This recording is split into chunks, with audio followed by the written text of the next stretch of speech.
बचपन में मैं देखा करता था कि चाँद की रोशनी में चीज़ें रख देते हैं बहुत सारे लोग और फिर उनको खाते हैं। मैं पूछता था तो बताया करते थे इससे बीमारियाँ ठीक होती हैं। आयुर्वेद, स्वास्थ्य या इससे जुड़ी चीज़ें बचपन से ही मुझे बहुत आकर्षित करती थी। दादाजी भी कई बार उर्दू की किताब लेकर के मेरे पास मैं उनके बैठ जाया करता था, तो वो मुझे सुनाया करते थे कि देखो ये सेब खाने से ये होता है, केला खाने से ये होता है। तो बचपन से कहीं न कहीं इन चीज़ों के बारे में जानने की रुचि तो थी, लेकिन पूछने पर कई बार सही जवाब नहीं भी मिलता था। मैं पूछता था कि इसको क्यों खाते हो चाँद में रख के? तो कोई धार्मिक व्यक्ति होता था तो धार्मिक उसके लिए कोई पक्ष रख देता था। कोई व्यक्ति अगर नहीं जानता था तो वो सीधे कह देता था, इससे बीमारियाँ ठीक होती हैं। तो मैं पूछता था क्यों? धीरे-धीरे बड़ा हुआ, मैंने आयुर्वेद को पढ़ा, समझा, सीखा, तो पता चला कि चंद्रमा में भी रोगों से लड़ने की बहुत शक्ति है। उसकी जो किरणें हैं, वो हमारी रोग प्रतिरोधक शक्ति से लेकर के हमारे भीतर आरोग्य देने वाली है। तो ये कोई सुपरस्टिशियस बात भी नहीं है। अगर आप इसको अच्छे से पढ़ेंगे, तो वनस्पतियों में रस भरने का काम करता ही चाँद है। यदि रंग सूर्य देता है, तो रस चाँद देता है। दोनों की अपनी एक अहमियत है और किसान भाई-बहनों ने तो नोट भी किया होगा, जब चाँद की रोशनी रोज़ रात को एक-एक करके एक-एक रात बढ़ती है, तो उन उन रातों में उनकी खेती भी बहुत अच्छे से बढ़ती है और उन रातों में धरती पे ज्वार-भाटा भी आता है। कैसे आकर्षित करती है धरती को उसकी जो गुरुत्वाकर्षण की शक्ति है चाँद की, तो दोनों का आपस में बहुत संबंध है। इसलिए आप नोट करिए, आयुर्वेद में इसकी बड़ी महिमा है शरद पूर्णिमा की, जो कि हाल ही में आ रही है। अपने कैलेंडर चेक करिए, दशहरे के 2-4 दिन के ही बाद आती है, क्योंकि दशहरा दशमी का दिन है और इससे 4-5 दिन आगे यानी पूर्णिमा की रात, तो शरद पूर्णिमा हो गई। शरद पूर्णिमा की रात में चाँद सबसे नज़दीक होता है धरती के और उसके अंदर नज़दीकी आने से गुरुत्वाकर्षण का बल भी अधिक हो गया, चाँद की रोशनी भी बड़ी ठंडक देने वाली, मज़ेदार और खीर अगर उसमें रख दो, तो खीर के अंदर उस चाँद की रोशनी के गुण आ जाते हैं। खीर ही क्यों रखते हैं? क्योंकि खीर जो है, चावल ठंडा है, चाँद जैसा है। चाँद और चावल को बड़ा आपस में तुलनात्मक कंपैरिज़न करते हैं, आयुर्वेद के लोग भी और जो धर्म अध्यात्म की समझ रखते हैं वो भी। क्योंकि इनके गुण सेम हैं, मिलते-जुलते हैं, तो उसके गुण को ज़्यादा समेट पाता है चावल और चावल अकेला ना रख कर के दूध में पका हुआ चावल और भी तरकारी हो जाता है। उसको बासी खाने का भी कोई दोष नहीं लगता, इसलिए भी ये ज़रूरी है, खीर वाला जो नुस्खा। अब खीर में क्या डालें, क्या ना डालें? अगर मेरी बात मानें, तो बेशक कुछ ना डालें। सिंप्लिसिटी में आपको जो मिल जाएगा, शायद आपको नहीं पता आपकी बॉडी की तासीर क्या है, प्रकृति क्या है, क्या उसमें डालना है, क्या नहीं डालना है। तो खामख़ा वैद्य बनने से अच्छा है सरलता से खीर बनाइए, ना उसमें इलायची, ना उसमें मेवे, कुछ नहीं डालना। सिर्फ़ चावल और दूध, हल्का चावल चाहिए जो जल्दी कुक हो जाता है, बासमती, खड़ा, ज़्यादा हेवी चावल नहीं डालिएगा, ये मेरा सुझाव रहेगा। फिर उसको पका कर के रात को ही चाँद की रोशनी में कहीं ऐसे टांग दीजिए किसी ऐसी चीज़ में टोकरी में डाल करके कि जिसमें कोई जीव-जंतु उसको खा ना जाए रात को और आपकी मेहनत बेकार ना हो जाए कि आपने बना के चाव से रखा और सुबह कोई और चट कर गया। इसलिए उसको ढक के ऐसे रख दें जहाँ रात भर सीधी रोशनी उस पे पड़े। कई-कई बार मैंने भी चाँद की रोशनी में शरद पूर्णिमा की रात में बैठकर कविताएँ उतर आती हैं मन में, लिख ली और वैसे ही चाँद की रोशनी ले ली और उसमें बैठ के प्राणायाम कर लिया, रात्रि जागरण कर लिया, तपस्या के भाव से नहीं कि कोई बड़ा कठिन तप कर रहे हैं, कब घड़ी पे बजेंगे 5 मैं नीचे जाऊँ या मैं अंदर जाऊँ कि मैं अब नहीं बैठ सकता, ऐसा नहीं। बड़ी सरलता से, शांति से कि हाँ, बस एकांत में प्रकृति की गोद में बैठे हैं। और इसी रात्रि को महारास भी हुआ था। भगवान ने सभी गोपियों को बुलाया और बताने के लिए भगवान का रहस्य क्या है, ये समझाने के लिए। और भगवान शंकर भी उसमें आए, बहुत सारे ऋषि आए, सब भेष बना करके गोपी का, क्योंकि भगवान को उस वक़्त जो उनका किरदार था, जिस लीला में वो थे, उस लहजे में ही वो ढल करके सब उनके पास आए इसी रात्रि में। इस रात्रि में चंद्र की किरण लेने का बहुत महत्व है, पूरे वर्ष भर इसका असर रहता है। जैसे एक इंजेक्शन, एक वैक्सीन, कितनी ज़्यादा उसकी महिमा गाई जा रही है पूरे इंडिया में कि भाई इससे आप लगा लीजिए और निश्चिंत हो जाइए। उसी पास को दिखा करके बाहर के कंट्रीज़ में फ़्लाइट बुक हो रही है। अब बहुत सारे डिपार्टमेंट्स में सैलरी तब मिलेगी यदि आप उसका पास दिखाएँगे कि आपने वैक्सीन लगवा ली, इतनी ज़्यादा इम्पोर्टेंस। तो ये चीज़ की भी इम्पोर्टेंस कम नहीं है, ना ही इसे कम आँका जाना चाहिए। इस पे बल्कि जितने हमारे आयुर्वेद प्रेमी हैं, मेरी उनसे दरख्वास्त है, इस पे पीएचडी करें, इस पे रिसर्च करें, इस पे टाइम लगाएँ, इस पे रिसर्च करके नई-नई चीज़ें इन्वेंट करें।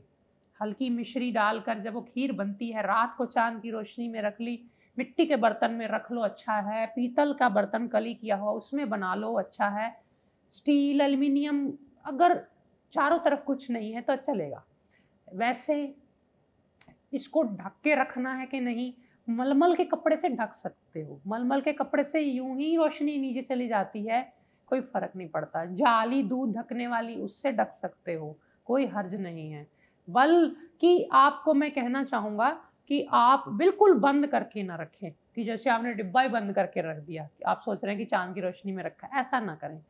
थोड़ा उसको रोशनी जाने का ज़रिया छोड़ दें उसमें। खीर सुबह आप उठा करके खाली पेट खाएँ, 1 घंटा फिर उसको पचने दें, शरीर में उसका काम करने दें। और कोई बहुत बड़ा आपके एक ही दिन में आपके शरीर में परिवर्तन आ जाएगा, ऐसा भी उम्मीद ना करें। इम्यूनिटी बढ़ने लगेगी, रोग प्रतिरोधक शक्ति बढ़ने लगेगी, छोटे-मोटे एलर्जीज़ होती हैं, जैसे छींकें आती हैं किसी को, हालाँकि वो कफ रोग हैं, फिर भी ठंडी खीर, ये जो ठंडी तासीर की चाँद की रोशनी में और ठंडी हो गई, इसको खाकर ठीक हो जाते हैं, दमा ठीक हो जाता है इसको खा कर के। क्यों? इससे तो बढ़ जाना चाहिए, नहीं, इसकी ठंडक अलग बात है, लेकिन इसकी जो रोग प्रतिरोधक शक्ति जो है, वो जब शरीर को मिलती है उससे जो बदलाव होते हैं, वो देखने वाले होते हैं। ज़रा-ज़रा सी बात पे बुखार चढ़ जाना, वायरल हो जाना, फ़ीवर हो जाना, अंदर टॉक्सिन्स रुके हुए हैं और बच्चों की सेहत नहीं बनती है, चिड़चिड़े हैं, गुस्सैल हैं, शांति नहीं है मन में, दिमाग में, परेशान हैं, इसको ज़रूर बनाइए। और बना कर के पहले ही आप अपने परिवार की एक-एक कटोरी रख लें। और जिन बच्चों को खीर अभी नहीं, अन्न नहीं लगवाया माँ-बाप ने उनके मुँह पे, उनको दूध-दूध पिला दें उसका, वो भी चलेगा। और अकेला दूध भी उबाल करके बच्चों के लिए रख सकते हैं, एक शर्त पे, उस पे मीठा ना डला हो तब। क्योंकि मीठा डाल के रख दिया तो फिर वो अकेला दूध जो है वो बाद में सुबह बहुत वायु कारक हो जाएगा। इसलिए आप इसको आज़माइए, अपने परिवार, अपने संबंधियों को थोड़ी-थोड़ी भिजवाइए। उसके महत्व के बारे में बताइए, उसकी महिमा के बारे में बताइए कि क्या महिमा है शरद पूर्णिमा की।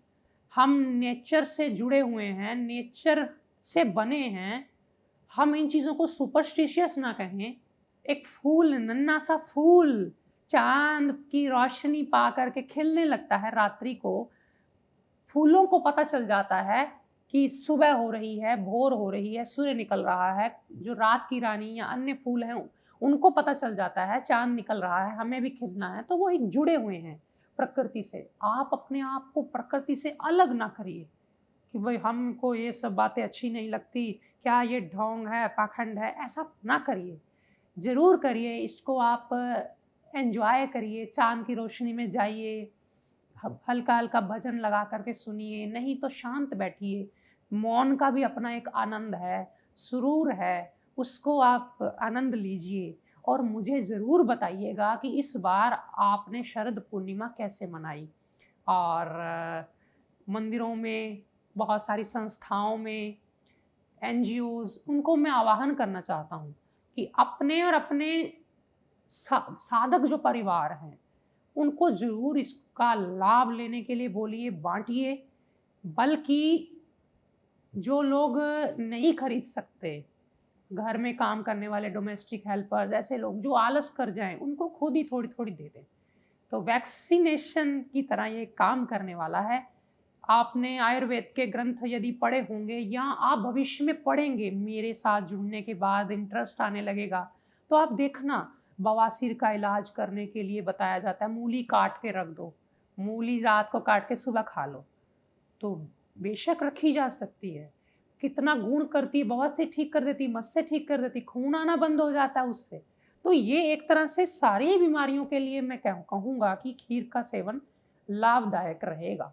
और कई बार जलेबी रखते हैं, कई चीज़ें हैं, मतलब आयुर्वेद में बड़ा समुद्र है। उसमें चाँद की रोशनी में जड़ी-बूटियों को रिच करना, चार्ज करना, जल को तैयार करना चाँद की रोशनी में, नेचुरोपैथी के चिकित्सक करते हैं, बड़े शौक से लोग उसको फ़ॉलो भी करते हैं और उससे ठंडक पड़ जाती है। जिनको रोसेशिया है, स्किन जलती है, चमड़ी के रोग हैं, ये जो खुजली है, खुश्क शरीर है, या यूँ कहें कि कोई ऐसा रोग है जो बीमारी तो ठीक होती ही नहीं, इम्यूनिटी कम है, उनको ये ज़रूर लेनी चाहिए। जो लोग दूध से एलर्जिक हैं, वे क्या करें? वही जल का, रात को जल रख दें, चाँद की रोशनी में जल का लाभ ले लें। और अगर चाहें तो अपने लिए कोई और चीज़ चार्ज कर लें। जैसे मैंने अभी कहा था कि मूली, तो कोई चीज़ ऐसी रख दें जिसको काट के रखने से वो बासी ना होती हो और वो ठंडक देने वाली हो।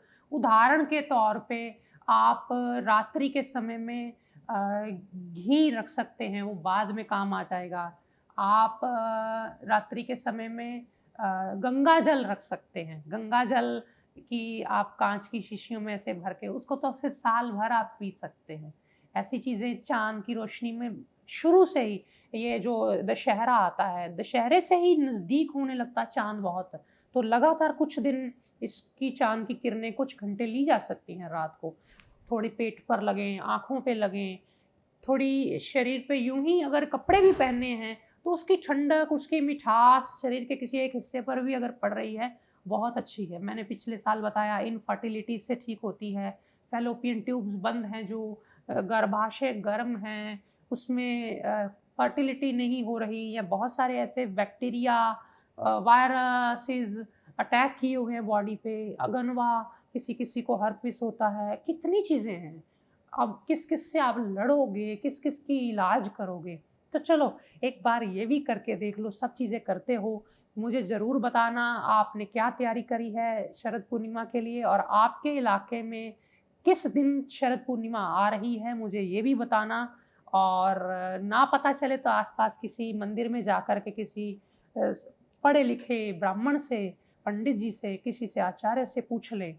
मैं आपको तिथि बता भी सकता हूँ, लेकिन मैं समझता हूँ ये वीडियो कल को देखी जाएगी, हर लगातार देखी जाएगी, बहुत सालों तक देखी जाएगी। इसलिए मैं इसमें तिथि ना बता कर के आपको एक अंदाज़ा दे रहा हूँ कि दशहरे के तुरंत 4 एक दिन बाद आती है ये शरद पूर्णिमा। तो आप ज़रूर इसका लाभ लें। कुछ दिन इसमें अगर ये जैसे दशहरे को ही आपको अगर मेरी वीडियो मिल गई है, तो इसको आप पालन करें। इसकी चाँद की त्राटक भी की जा सकती है, चाँद को देखना मना नहीं है। आँखों का चश्मा उतरेगा, बच्चों के छोटे-छोटे स्पेक्स हैं, लड़ के, झगड़ के, डाँट के नहीं बिठाना, शौक से उनको ले जाइए। बोलो कि चाँद को देखो, सी दैट मून, बच्चों को बोलते हैं जैसे वो देखो मून, तो बच्चे बड़े खुश होते हैं। उस चाँद की चमक, उसकी, आजकल पॉल्यूशन से वैसे ढक रही हैं चीज़ें, बादल आ जाते हैं, चाँद लोगों को दिख नसीब नहीं होता। लेकिन मुझे उम्मीद है कि आप अगर पवित्र भाव लेकर के जाएँगे, तो ज़रूर प्रकृति आपके लिए सारे प्रबंध करेगी। तो आप मुझे बताइएगा अपना अनुभव, मैं बेसब्री से आपके कमेंट्स का इंतज़ार करूँगा।